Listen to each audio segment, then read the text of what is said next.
नमस्कार, मैं मनीष शर्मा। न्यूज़ 21 देख रहे हैं आप। यूपी बुलेटिन में आप सभी का स्वागत है। खबरों की शुरुआत करेंगे। खबर आ रही है बस्ती से। मुंडेरवा थाना क्षेत्र में युवक को कमरे में बंद कर जिंदा जलाने के मामले में पुलिस को बड़ी कामयाबी मिली है। पुलिस ने आरोपी महिला क्रांति चौधरी को मुंडेरवा रेलवे स्टेशन से गिरफ्तार कर लिया है। आरोप है कि 1 मई की रात क्रांति ने रामचंद्र गुप्ता को कमरे में बंद कर आग लगा दी थी और मौके से फरार हो गई थी। गंभीर रूप से झुलसे रामचंद्र का गोरखपुर मेडिकल कॉलेज में इलाज चल रहा था, जहां 6 मई को उनकी मौत हो गई। बताया जा रहा है कि दोनों पिछले 4 साल से पति पत्नी की तरह साथ रह रहे थे।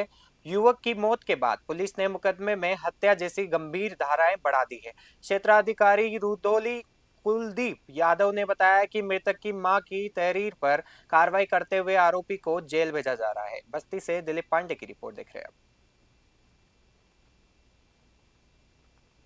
जनपद बस्ती के थाना मुंडेरवा में एक व्यक्ति को ज्वलनशील पदार्थ द्वारा आग लगाने की मामला प्रकाश में आया था। कल दिनांक 7 मई को उस व्यक्ति की गोरखपुर अस्पताल में मृत्यु हो गई है। परिजनों की तहरीर पर थाना मुंडेरवा में अभियोग पंजीकृत किया गया तथा महिला जिस पर आरोप लगाया था उसके गिरफ्तारी के लिए श्रीमान पुलिस अधीक्षक महोदय द्वारा टीमों का गठन किया गया। आज दिनांक 8 मई को महिला की गिरफ्तारी की गई है। जनपद बस्ती से खबर आ रही है। कप्तानगंज पुलिस ने एक युवक की बेरहमी से हत्या करने वाले 25,000 के इनामी बदमाश शिवा विश्वकर्मा को मुठभेड़ के बाद गिरफ्तार कर लिया है। गढ़ा गौतम गांव के पास चेकिंग के दौरान आरोपी ने पुलिस टीम पर फायरिंग कर दी, जिसकी जवाबी कार्रवाई में उसके पैर में गोली लगी है। पुलिस के मुताबिक ये हत्या 1.69 लाख रुपए के उधार के विवाद में हुई थी। 2 मई को कल्याणपुर के पास युवक का शव मिला था, जिसे दुर्घटना दिखाने की कोशिश की गई थी। इस मामले में 2 आरोपी पहले से ही जेल भेजे जा चुके हैं। पुलिस ने शिवा के पास से एक तमंचा, कारतूस और बाइक बरामद की है।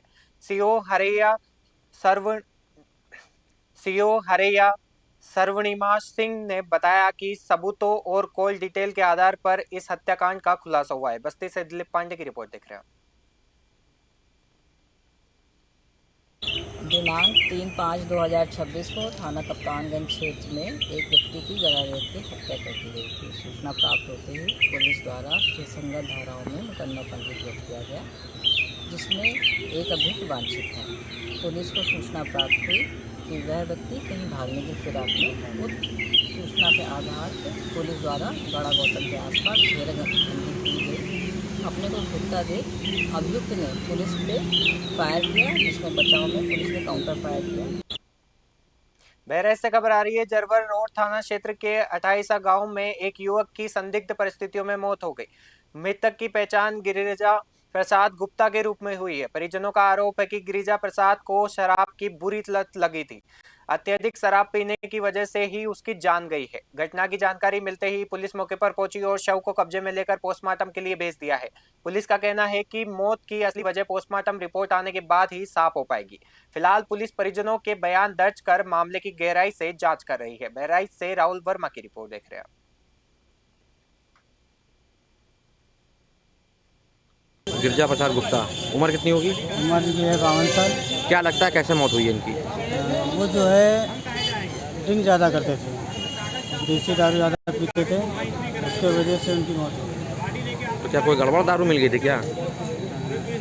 हाँ, गड़बड़ी चालू वो जो है, क्या नाम है, वो थे यार देसी वाली देसी दारू थी, वो वही पीते थे।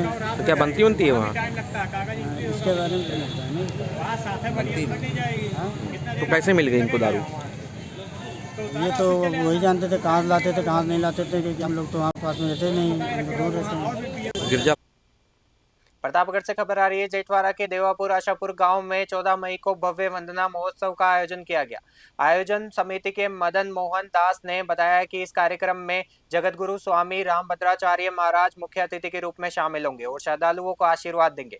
महोत्सव में अयोध्या और चित्रकूट समेत देश के कई प्रसिद्ध संत शिरकत करेंगे।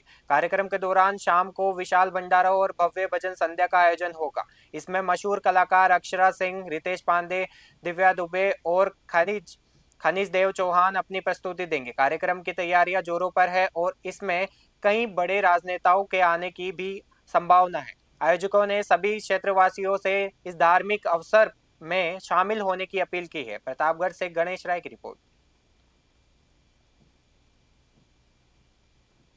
जय श्री राम नमो। कार्यक्रम जगत गुरु वंदना महोत्सव आशापुर देवापुर चिटवारा प्रतापपुर आशापुर देवापुर के बॉर्डर पर है, इसलिए इसका नाम आशापुर में भी लिया गया क्योंकि आशापुर के हम बॉर्डर पर हैं। कार्यक्रम का उद्देश्य एक ही है कि सनातन धर्म में जो विखंडन हो रहा है दिन पे दिन, हमारा उद्देश्य एक ही है, गिलहरी की भांति गुरुदेव के आशीर्वाद से गुरुदेव के मार्गदर्शन में चल रहे हैं और सनातन का प्रचार प्रसार कर रहे हैं। बस्ती से खबर आ रही है। बस्ती कोर्ट परिसर में शनिवार को राष्ट्रीय लोक अदालत का भव्य आयोजन किया गया। कार्यक्रम का उद्घाटन इलाहाबाद हाई कोर्ट के न्यायमूर्ति राम मनोहर नारायण मिश्रा ने दीप प्रज्वलित कर और फीता काट कर किया। इस अवसर पर उन्होंने कोर्ट में लगी प्रदर्शनी का अवलोकन किया और जेल में महिला बंदियों द्वारा बनाए गए सजावटी सामानों की जमकर सराहना की। साथ ही उन्होंने कोर्ट में नवनिर्मित लिफ्ट का भी उद्घाटन किया। न्यायमूर्ति ने बताया कि लोक अदालत का मुख्य उद्देश्य आपसी सुलह और समझौते के आधार पर मामलों का जल्द निस्तारण करना है।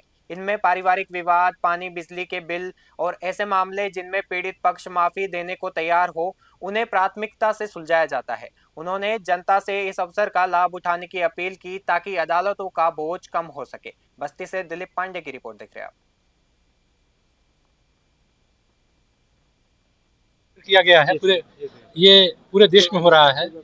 राष्ट्रीय विधिक सेवा प्राधिकरण जो है उसके तत्वावधान में ये पूरे देश में जिला न्यायालयों में राष्ट्रीय लोक अदालत का आयोजन किया गया। इसमें राजस्व न्यायालय भी भाग ले रहे हैं। किन मामलों का निस्तारण किया जाता है? इसमें जो सुलह समझौते पर आधारित जो सिविल के वाद है उनका निस्तारण होता है। जो वो आपराधिक वाद जो शमनीय है, यानी जो पीड़ित पक्ष के द्वारा जो है माफ किए जाने पर, क्षमन किए जाने पर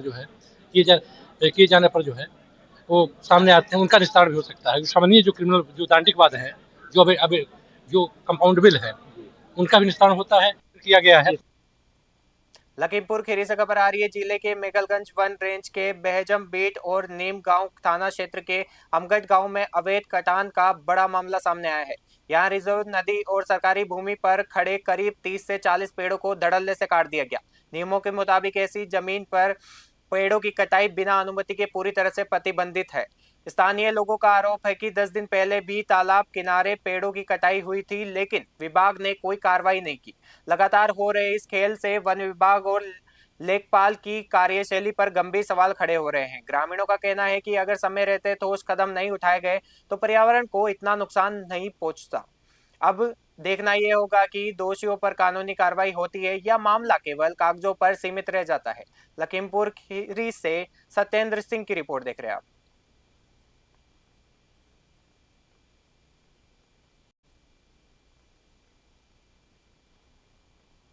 हापुड़ से खबर आ रही है। जनपद के थाना देहात क्षेत्र स्थित ग्राम असोड़ा की रहने वाली आफरीन ने बिजली विभाग के खिलाफ मोर्चा खोल दिया है। पीड़िता ने जिला अधिकारी को ज्ञापन सौंपकर आरोप लगाया है कि 2 साल पहले विद्युत विभाग के कर्मचारी उनके घर से मीटर काटकर ले गए थे, लेकिन इसके बदले कोई रसीद नहीं दी गई थी। पीड़िता का आरोप है कि विभाग के कुछ लोगों ने मिलीभगत कर उन पर फर्जी विजिलेंस का मुकदमा दर्ज कर लिया है, जबकि उनका बिल आज भी लगातार आ रहा है। आफरीन के मुताबिक वह पिछले कई महीनों से बिजली दफ्तर के चक्कर काट रही है, लेकिन कोई सुनवाई नहीं हो रही है। परेशान होकर उन्होंने जिला अधिकारी से फर्जी मुकदमा रद्द करने और बकाया बिल माफ करने की मांग की है। हापुड़ से मोनिश खान की रिपोर्ट देख रहे हैं आप।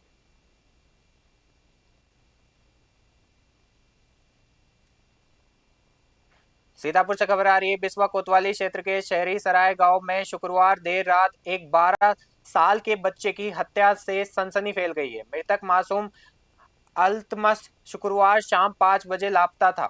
परिजनों की काफी खोजबीन के बाद देर रात गांव के ही एक बंद पड़े मकान में बेड के नीचे उसका शव बरामद हुआ। शव मिलते ही परिवार में कोहराम मच गया। मृतक के पिता हमीद ने अपने सगे भतीजे मुदस्सिर पर हत्या का शक जताया है। आरोप है कि वारदात के समय आरोपी मकान में अकेला था और हत्या के बाद कमरे को बंद कर फरार हो गया। पुलिस ने शव को पोस्टमार्टम के लिए भेज दिया है और आरोपी की तलाश में दबिश दी जा रही है। क्षेत्राधिकारी बिस्वा अमन सिंह ने बताया कि मामले में मुकदमा दर्ज कर लिया गया है और जल्द ही घटना का खुलासा किया जाएगा। सीतापुर से विशेष अवस्थी की रिपोर्ट देख रहे हैं आप।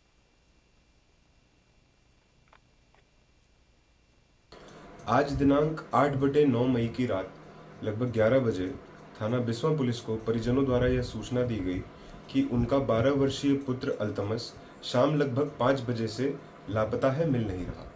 उक्त सूचना पाकर त्वरित कार्रवाई करते हुए थाना बिस्वा पुलिस द्वारा परिजनों के साथ मिलकर उक्त बच्चे की खोजबीन शुरू की गई। तलाश के लगभग 2 घंटे बाद उक्त बच्चे का शव उसके चचेरे भाई के बंद घर से बिस्तर के नीचे से बरामद हुआ। आज दिनांक 8/9 मई की रात लगभग 11 बजे थाना बिस्वा पुलिस को परिजनों द्वारा यह सूचना। यूपी बुलेटिन में फिलहाल के लिए इतना ही। देखते रहिए न्यूज़ 21। नमस्कार।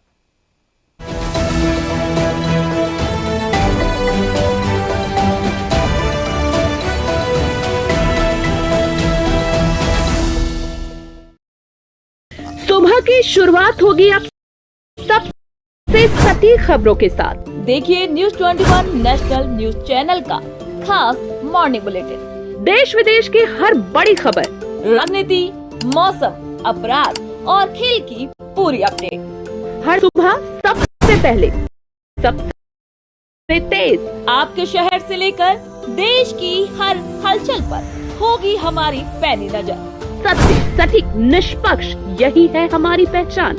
जुड़िए न्यूज़ 21 के साथ और रहिए हर खबर से अपडेट। देखना ना भूलें मॉर्निंग बुलेटिन सिर्फ न्यूज़ 21 पर।